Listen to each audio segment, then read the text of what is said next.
എടാ എടാ എടാ നാണംകെട്ട നാറിയുടെ മകനെ ഇങ്ങോട്ട് ഉണ്ടാക്കാൻ വരരുത്. ഓക്കെ, അത് വെച്ചിട്ടാണ് നമുക്കും അയ്യോ ഇനി ഇവർക്ക് എന്തെങ്കിലും കുഴപ്പമുണ്ടോ എന്ന് ചിന്തിക്കുന്നത്. നമുക്ക് എന്നെ അറിയില്ല, ഞാൻ എന്ത് സാഹചര്യത്തിലൂടെയാണ് കടന്നു പോകുന്നത്, ഞാനിപ്പോൾ ഏത് അവസ്ഥയിലാണ് പോകുന്നത്, അല്ലെങ്കിൽ എന്താണെന്നൊന്നും അറിയില്ല. വെറുതെ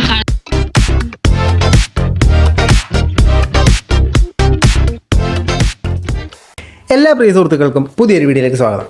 നമ്മളൊരു ഇച്ചിരി സീരിയസ് ടോപ്പിക്കായിട്ട് സംസാരിക്കുന്നത്, രേണുവായിട്ട് ബന്ധപ്പെട്ട് ഒരു സീരിയസ് ടോപ്പിക്ക്. പൊതുവേ രേണുവായിട്ട് ബന്ധപ്പെട്ട് ഞാൻ സംസാരിക്കാൻ എടുക്കുമ്പോഴത്തേനും പല ആൾക്കാരും ഒരു ഫണ്ട് സാധനം പ്രതീക്ഷിക്കുന്നത് ഫണ്ടാവാൻ സാധ്യതയില്ല. സംഭവം എന്തെന്ന് ചോദിച്ചു കഴിഞ്ഞാൽ, ഇന്ന് ഇൻസ്റ്റാഗ്രാമിലല്ല യൂട്യൂബിൽ സെർച്ച് ചെയ്ത് നോക്കിയപ്പോഴത്തേനും രേണുവിന് ക്യാൻസർ എന്ന് പറയുന്നൊരു സാധനം പരക്കെ കടന്ന് ഇതിനകത്തെല്ലാം സോഷ്യൽ മീഡിയയിലെല്ലാം കത്തുന്നത് ഞാൻ കണ്ടു. പല ആൾക്കാരും രേണുവിന് അങ്ങനെ ഒരു സംഭവം ആയതുകൊണ്ട് ഇനി ഞങ്ങൾ വീഡിയോ ചെയ്യില്ല, അവരെങ്ങനെയെങ്കിലും ജീവിച്ചോട്ടെ എന്നുള്ള സ്റ്റാൻഡിലോട്ട് എത്തി. പല ആളുകൾക്കും ഇത് ഏതാണെന്ന് അറിയാത്തൊരു സാഹചര്യത്തിലേക്ക് വന്നു. ഓക്കെ, ഫസ്റ്റ് ഷെഫീന ബീവി എന്ന് പറയുന്ന ചാനലിലാണ് ഈ സാധനം പ്രത്യക്ഷപ്പെട്ടത്. ഒരു വോയിസ് ആണ്. ആ വോയിസിനകത്ത് രേണു എങ്ങാണ്ട് പോയി ട്രീറ്റ്മെൻറ്റ് എടുക്കുന്നത് കണ്ടു. അവരുടെ ചേച്ചിയോ ആരാണ്ടാണ് അവിടെ നിൽക്കുന്നത്, രേണുവിന് കൺഫേം ആയിട്ട് ബ്രസ്റ്റ് ക്യാൻസർ ആണെന്ന് പറയുന്ന ഒരു വോയിസ് വന്നു. ഈ വോയിസിൻ്റെ ആധികാരികത ഇതുവരെയായിട്ട് ആർക്കും അറിയില്ല. ആ വോയിസിൻ്റെ ഒരു കുഞ്ഞു ഭാഗം, ആ വോയിസ് എന്താണെന്ന് കേൾപ്പിക്കാൻ വേണ്ടി മാത്രം ഞാൻ ഒന്ന് കേൾപ്പിക്കാം.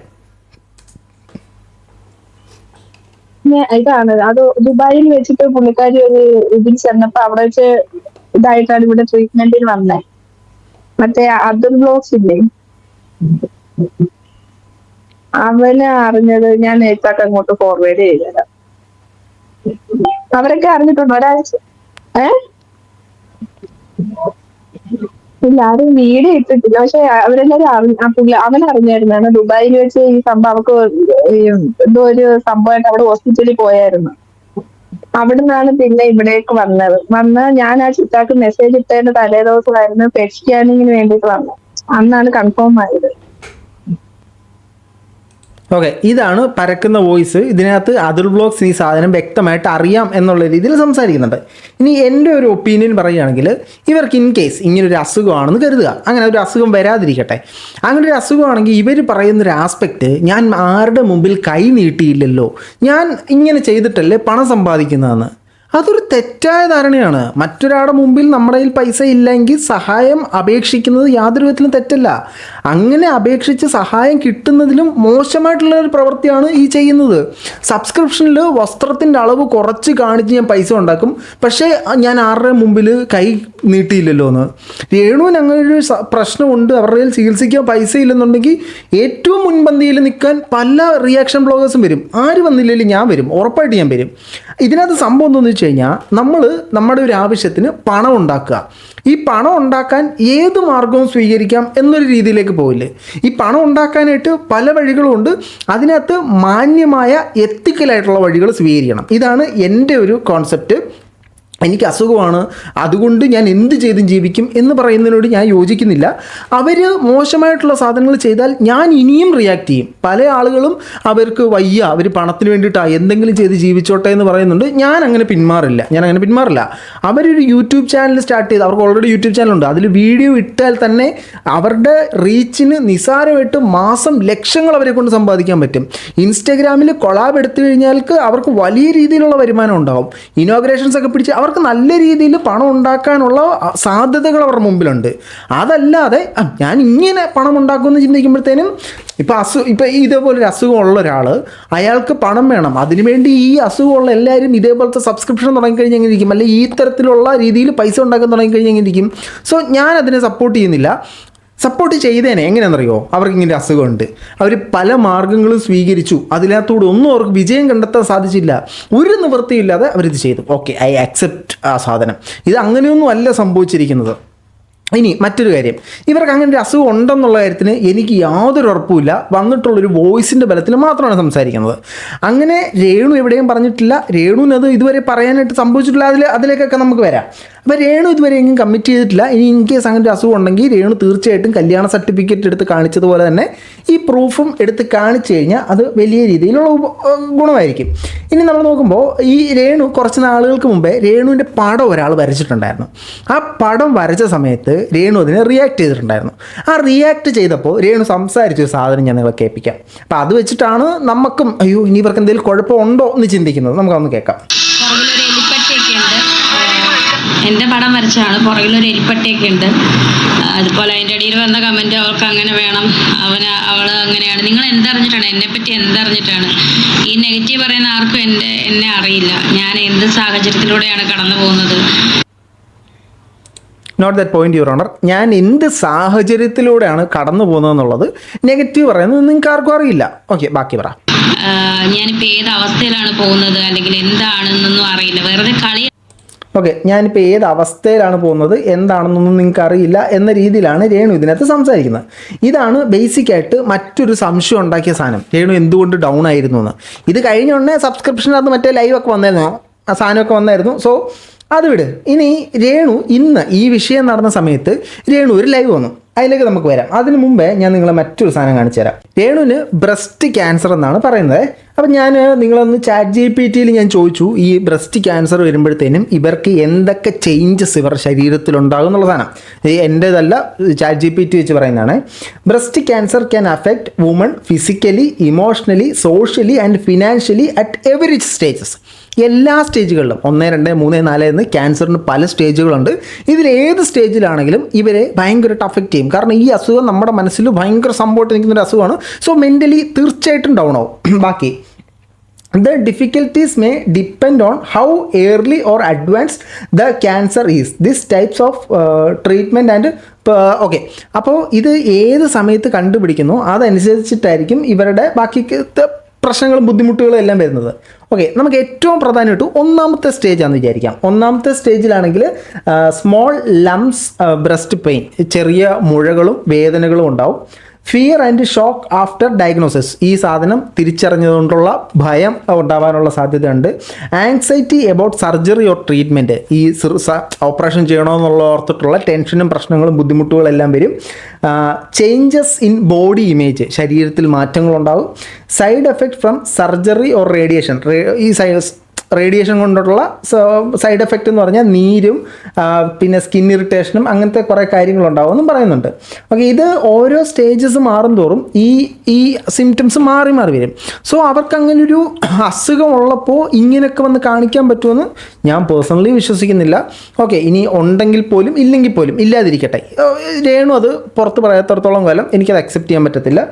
Okay, fine. ഇനി രേണു ഇന്നൊരു ലൈവ് വന്നിട്ടുണ്ടായിരുന്നു കുറച്ച് മുമ്പേ. ആ ലൈവിനകത്ത് പറയുന്ന സാധനങ്ങൾ ഞാൻ നിങ്ങളെ കേൾപ്പിക്കാം. ഇവിടുന്ന് 18 വയസ്സ് തികയാത്തവർ സ്കിപ്പ് ചെയ്തു. Okay, okay.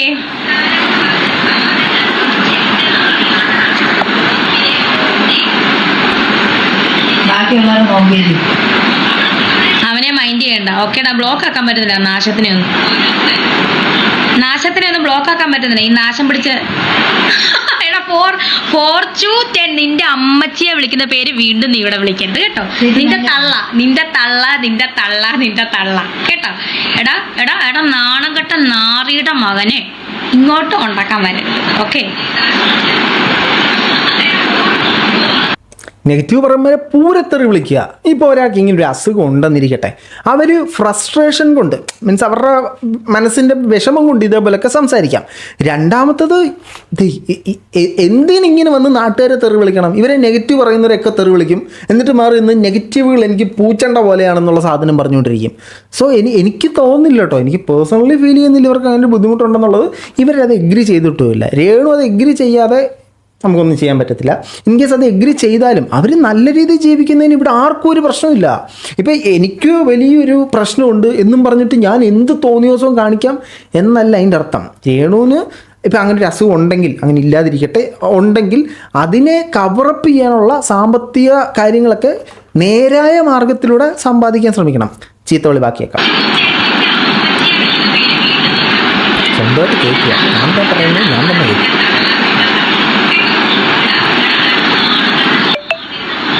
വീണ ചേച്ചി, ഇപ്പം ഞാൻ ഇന്റർവ്യൂ ഒന്നും കൊടുക്കാറില്ല, ഞാൻ നല്ല തിരക്കാണ് ചേച്ചി. എനിക്ക് ഷൂട്ടും കാര്യങ്ങളും, ഇനിയിപ്പോൾ നാളെ ഷൂട്ടിന് പോകണം. എനിക്ക് സത്യം പറഞ്ഞാൽ ഡേറ്റ് ഇല്ല. ഷൂട്ടിന് വേണ്ടി ഞാൻ ഓട്ടമാണ്. എനിക്ക് ഡേറ്റ് കിട്ടാൻ ഭയങ്കര പാടാണ്. ഞാൻ നോക്കട്ടെ. അങ്ങനൊരു ശാരീരിക ബുദ്ധിമുട്ടിയിരിക്കുന്ന ആൾക്ക് എൻജോയ് ചെയ്ത് മീഡിയാസിനെ ഹാൻഡിൽ ചെയ്യാനും എൻജോയ് ചെയ്ത് ഇതുപോലെ വർക്കുകൾ ചെയ്യാനും പറ്റുമെന്ന് എനിക്ക് തോന്നുന്നില്ല. ഇവർ മീഡിയ ഹാൻഡിൽ ചെയ്യുമ്പോഴെല്ലാം സംസാരിച്ചും ചിരിച്ചും കളിച്ചും ഒക്കെ തന്നെയാണ് ചെയ്യുന്നത്. അവരുടെ മുഖത്തെങ്കിലും വിഷമവും നിരാശയൊന്നും ഞാൻ പേഴ്സണലി കണ്ടിട്ടില്ല. എന്നെ വന്ന് പരത്തറി വിളിച്ച സമയത്ത് ഞാൻ കണ്ടിട്ടില്ല കേട്ടോ. ഓക്കെ, നിങ്ങൾ പറയുന്നത് കേൾക്കാം. സെറ്റ്. മോൻ ഇവിടെ ഉണ്ട്. ഹായ് ചേച്ചി, ഹായ്. നമ്മളിങ്ങനെ കുറെ ഇങ്ങനെ നടന്നു പോകും, കുറെ കൊടിച്ചി പട്ടികൾക്ക് ഒന്നും ആകാൻ കഴിയാത്ത കുറെ കൊടിച്ചി പട്ടികൾ. പക്ഷെ എൻ്റെ റീച്ച് ഭയങ്കര കേട്ടോ, എൻ്റെ ഒരു പേര് വെച്ചാൽ ഭയങ്കര റീച്ചാണ്. കോപ്പാണ്. എന്നിട്ട് ഈ സജീനയ്ക്കും ശ്രീധുനും എന്താ റീച്ച് ഇല്ലാത്ത? നിങ്ങളുടെ പേര് വെച്ചാലല്ല റീച്ച്. ആ റീച്ച് കിട്ടണമെങ്കിൽ നിങ്ങളുടെ പേര് വെച്ച് പറയുന്ന സാധനങ്ങൾ ജനങ്ങൾക്ക് കണക്റ്റ് ആവണം. അല്ലാതെ നിങ്ങളുടെ പേര് വെച്ചാലൊന്നും ഒരു കണാപ്പും കിട്ടത്തില്ല. അത് ആദ്യം മനസ്സിലാക്കി. ഇവർക്കൊക്കെ അങ്ങനെ ഒരു അഹങ്കാരമുണ്ട്. എൻ്റെ പേര് വെച്ച് കഴിഞ്ഞാൽ അങ്ങ് തകർക്കും. അങ്ങനെയൊന്നും അല്ല. ആ പേര് വെച്ചിട്ട് അതിനകത്ത് പറയുന്ന കാര്യങ്ങളോട് കറക്റ്റാണോ? താങ്കളുടെ പേര് വെച്ചിട്ട് റീച്ച് ഇല്ലാത്തൊരു 10,000 ചാനൽ ഞാൻ കാണിച്ചു തരാം. അങ്ങനെയല്ല സംഭവം.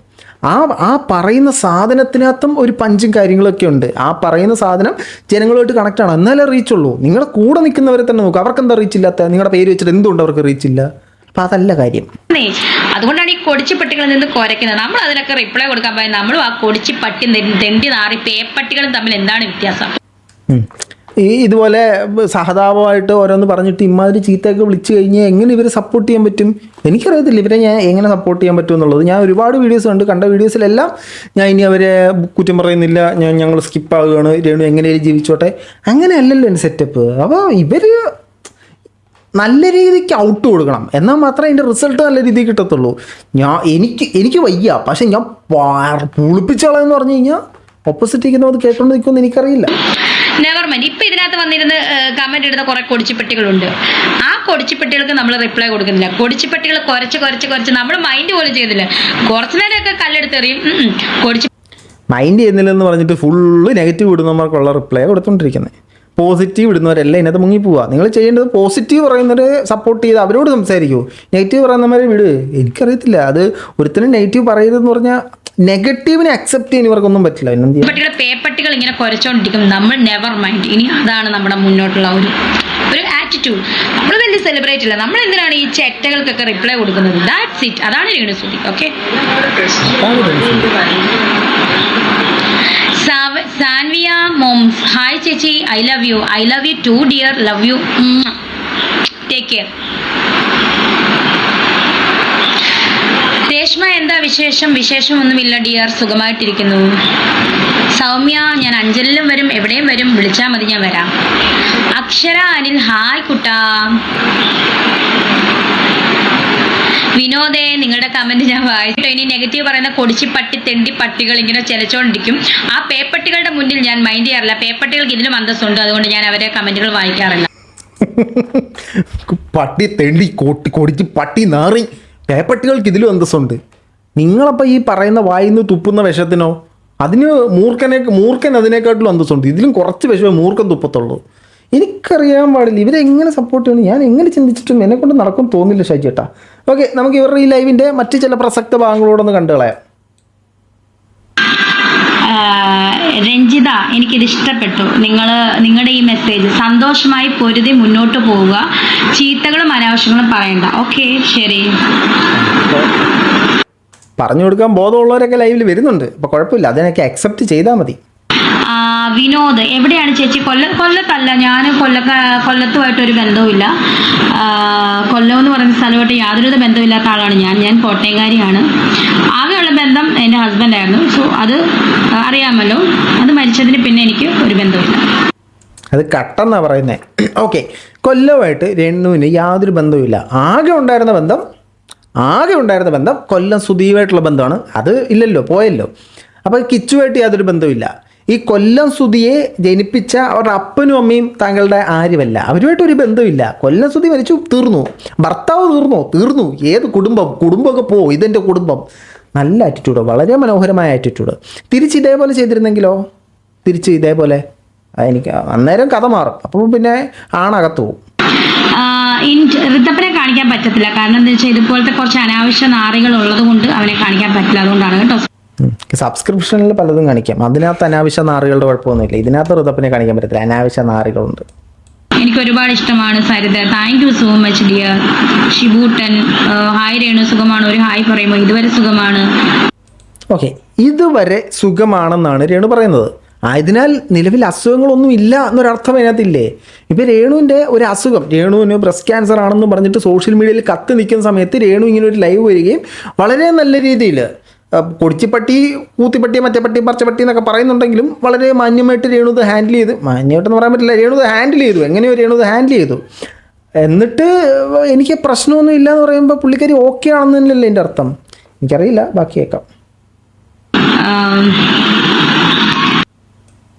പൊട്ടിത്തെറിച്ചെങ്കിലും എനിക്ക് നിങ്ങളെല്ലാം ഇഷ്ടമാണ്. നെഗറ്റീവ് പറയുന്ന തെറ്റുകളോടാണ് ഞാൻ ദേഷ്യപ്പെട്ടത്. So I love you too ഉമ്മ. എല്ലാവർക്കും tata, bye bye, okay, see U.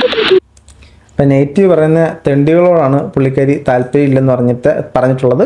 Positive പറയുന്ന തെണ്ടുകളോടൊക്കെ പുള്ളിക്കാരിക്ക് ഭയങ്കര താല്പര്യമാണെന്നാണ് ഇതിൽ നിന്ന് മനസ്സിലാക്കാൻ സാധിക്കുന്നത്.